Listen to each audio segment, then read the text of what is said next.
The year was 1861, and a nation built on the contradiction of freedom and bondage finally cracked under the weight of its own hypocrisy. The United States of America, barely a century old, tore itself in two, not over tariffs, not over abstract constitutional theory, but over the question that had haunted every founding document, every congressional debate, and every enslaved human being's waking nightmare. Could a country that declared all men equal continue to chain 4 million of its people in permanent, inherited servitude? The answer came in cannon fire. But to understand the war, you must first understand the institution that made it inevitable. Slavery in America did not begin in 1619 as a minor economic footnote.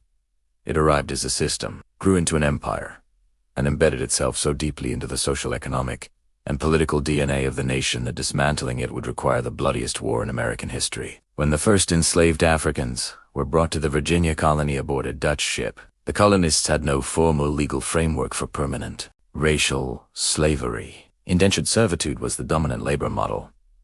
White and black workers alike served fixed terms and could, theoretically, earn freedom. But within decades, colonial legislatures began passing laws that transformed black people from indentured laborers into property. Virginia's 1662 statute declared that the status of a child followed the mother, meaning that enslaved women's children were born enslaved regardless of the father's status. This single legal innovation turned every enslaved woman's womb into a source of capital, compounding slavery's population without the cost of purchase. By the time the American Revolution began, slavery was not a Southern quirk. It existed in every colony, but the economy of the northern colonies, driven by trade, manufacturing, and smaller farms, made wage labor more practical, while the plantation agriculture of the South, tobacco in Virginia, rice and indigo in South Carolina, demanded massive, cheap labor forces.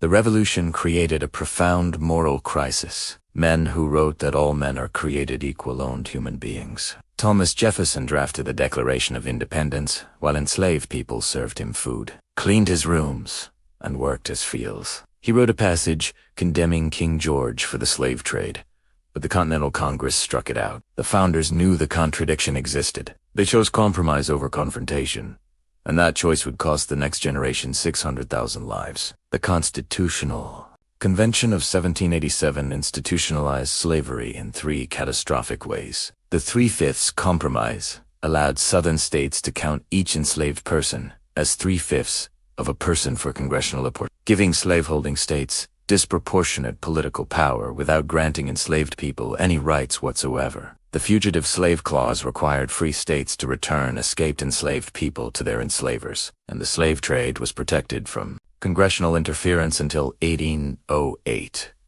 The Constitution, the supreme law of a nation claiming to stand for liberty, was architecturally designed to protect slavery. By 1800, slavery had become what Southern politicians would later call a positive good, rather than a necessary evil. The cotton gin, invented by Eli Whitney in 1793, transformed Southern agriculture overnight. Short staple cotton, previously too labor-intensive to be profitable, could now be processed rapidly. Demand exploded.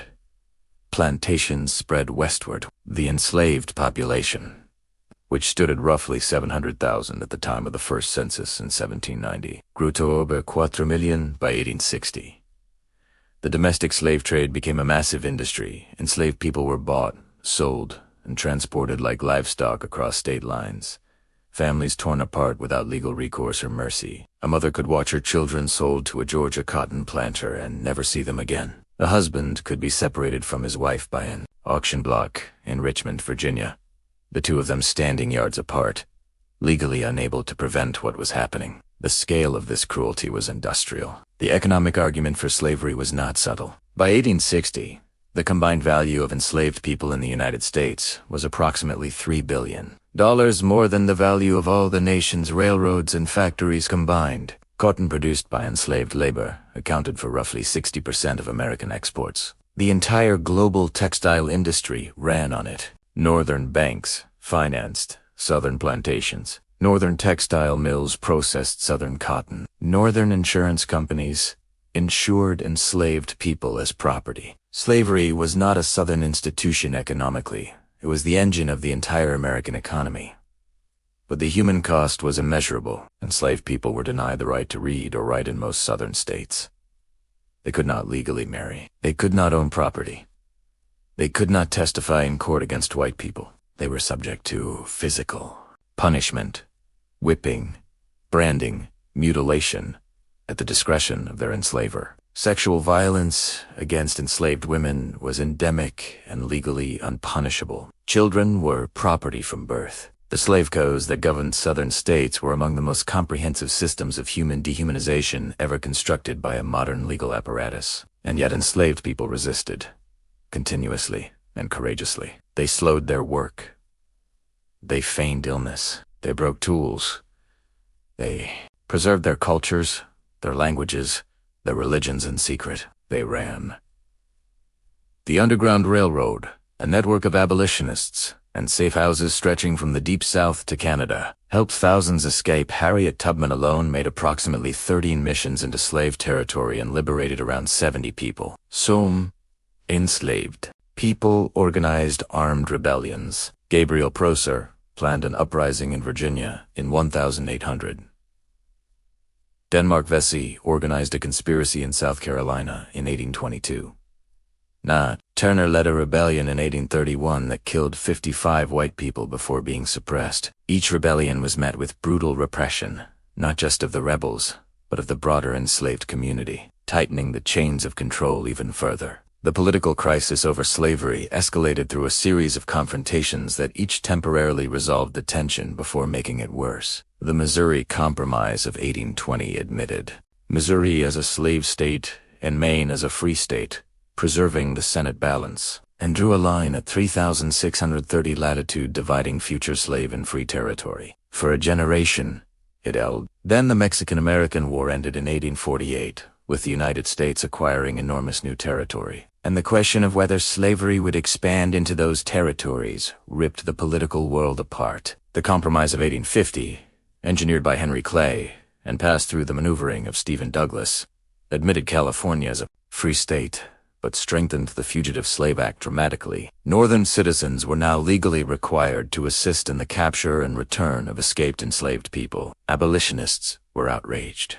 The sight of black people dragged through northern streets back into bondage radicalized thousands of previously indifferent Northerners. Harriet Beecher Stowe published Uncle Tom's Cabin in 1852, a novel depicting the brutal realities of slavery that sold 300,000 copies in its first year and shifted public opinion across the North and in Europe. When Abraham Lincoln met Stowe during the war, he reportedly called her the little woman who wrote the book that started this great war. The Kansas-Nebraska Act of 1854 was the final undoing of the Missouri Compromise line. Stephen Douglas pushed through legislation allowing the territories of Kansas and Nebraska to decide the slavery question by popular sovereignty, letting the settlers vote on it. The result was a catastrophe.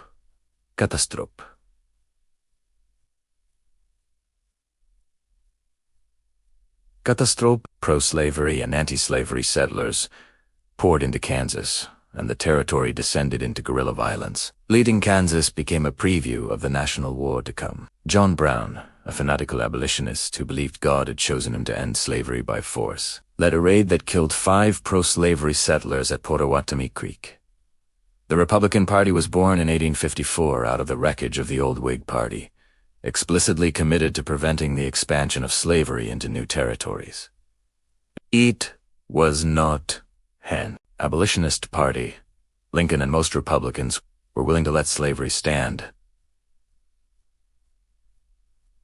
where it existed, but the South, where the political and economic elite had built an entire civilization on slavery's permanence and expansion, saw any restriction on slavery's growth as an existential threat. If slavery could not expand, it would eventually be outnumbered in the Senate and the House.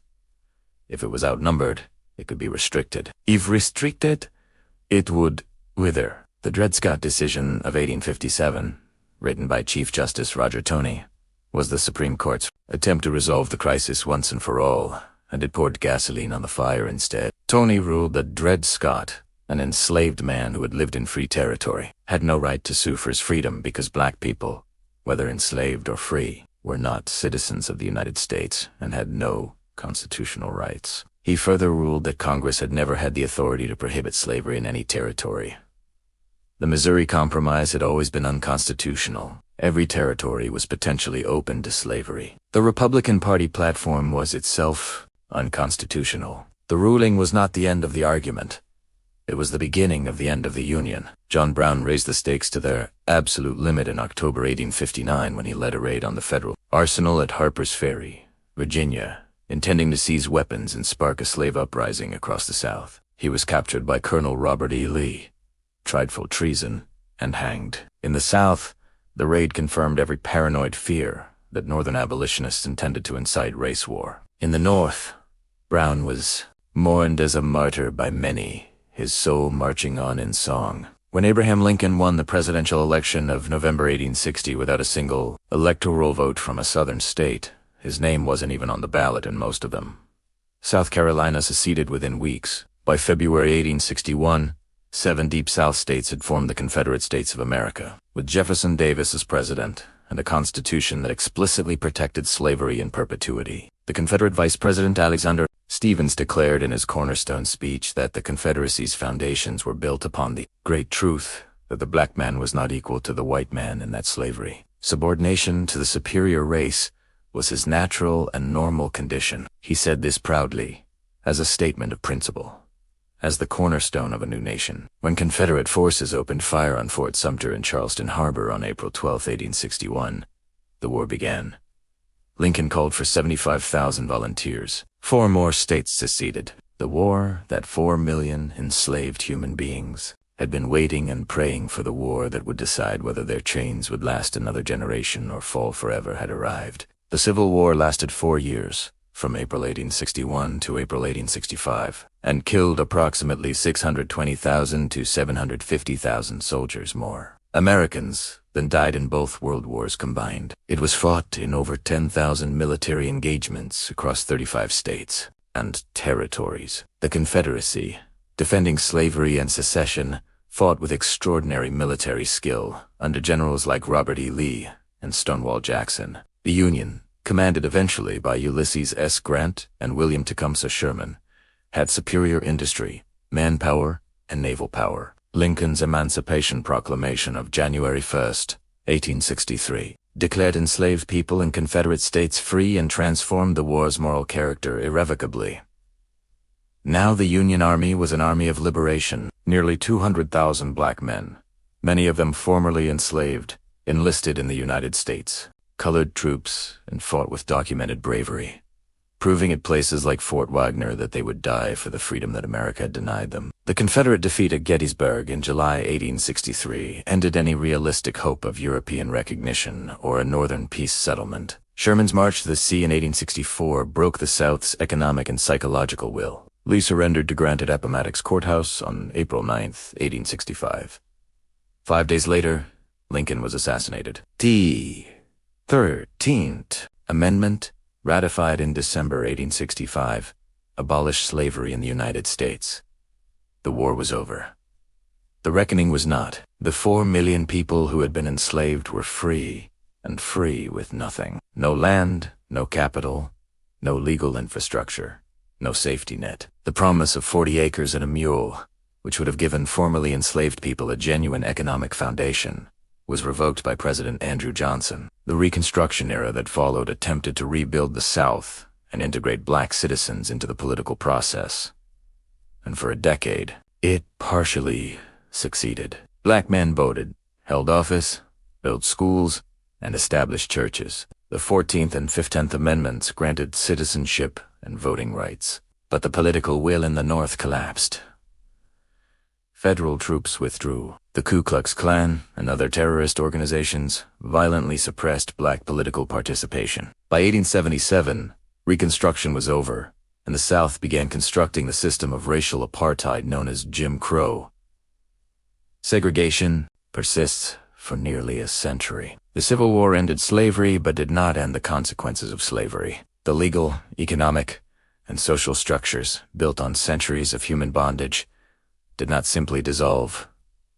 With the 13th Amendment, they transformed, adapted, and persisted. The history of slavery and the Civil War is not a closed chapter.